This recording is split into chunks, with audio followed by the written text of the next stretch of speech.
Bold prediction time. Chapter 20. How about that? The 20th anniversary of bold predictions for this year.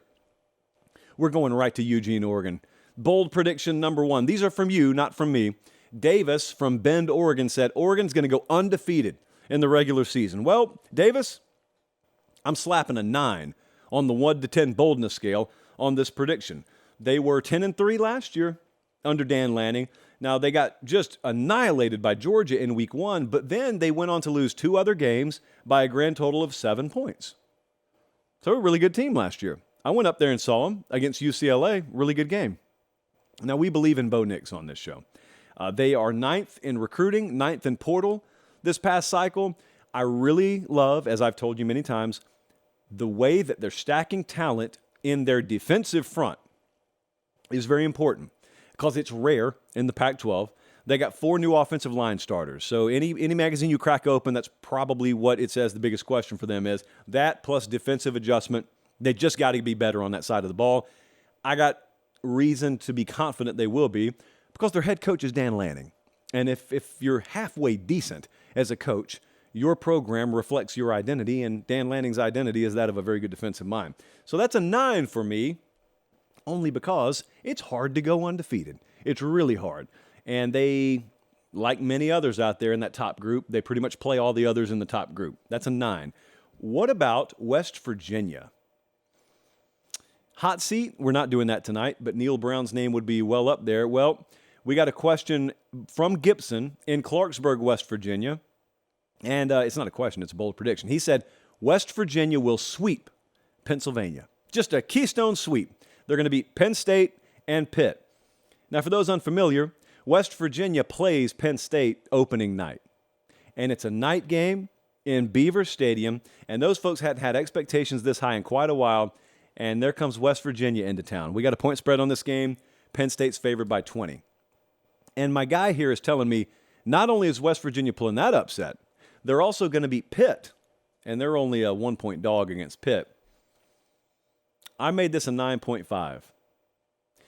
I don't see a world, candidly, where West Virginia is capable of slowing down Penn State's ground game. And I also don't think there's a world where a new quarterback, and it doesn't really matter who it is going to be a new quarterback. By the way, there's no quarterback named. This will be the first non-transfer quarterback since 2013 to start for them. Pretty wild. That guy's going into Beaver Stadium in week 1, 100,000+ at full throat, and he's going to do what? He's going to beat them? I don't necessarily see that happening. And so I'm going to make that a 9.5. That defense was a mess last year. I don't see that being rectified over the span of one offseason. Next up, we got Heisman Talk. You know, I told you my dark horse for the Heisman, so I'm going to bring it back up here. Handout, he said a non-quarterback will win the Heisman this year. And he said his favorites are Marvin Harrison Jr. and Brock Bowers. Brock Bowers is plus 15,000. Wow, okay. Well, since 2000, Stats and Info tells me we have had 4 non-quarterback Heisman Trophy winners. And it's just a bunch of Alabama guys and Reggie Bush. It was Ingram, it was Derrick Henry, it was Devontae Smith, and it was Reggie Bush. So most likely here, what's most likely to happen? Well, what's most likely is the top 9 Heisman favorites are all quarterbacks. Pathetic, but they are. 17 of the top 20 quarterbacks, you know, the award for the most outstanding player in college football. 17 of the top 20 quarterbacks. Again, pathetic, but it is what it is. Marvin Harrison Jr., if we're going to have a non-quarterback win this thing, he's way up there. He's one of the favorites at a non-quarterback position. How about Blake Corum and Quinshon Judkins, the running backs there from Michigan and Ole Miss?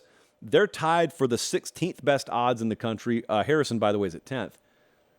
But my guy's not even on here. If you were listening on podcast, Colin's got a slider there where he's showing all the non-quarterback favorites. Man, Xavier Worthy wasn't even on it. Xavier Worthy's like way buried. And yet I look at Xavier Worthy, and I see a little bit of myself in him. What can I say? We're not so different, he and I. And so we don't really care what the odds board says. I care that my hand is healthy, and I care I got Steve Sarkisian calling plays for me, and my quarterback shaved his mullet, which clearly means he'll be way better this year. That's science. Don't argue. Don't deny science. We don't on this show. Xavier Worthy is my dark horse to win the Heisman. We've already got a betting ticket on him. So, yes, I have put some money where my mouth is. So go Xavier Worthy. I even learned to pronounce his first name the right way. That's how serious I am about that prediction. Well, pick. And lastly, now this is a tall task here. Did I put a rating on that? I made that a 9. Sorry. That's how bold the prediction was. It's a 9. This one's even bolder. Trevor from Arvada, Colorado, said Colorado will beat TCU and Nebraska to start the season.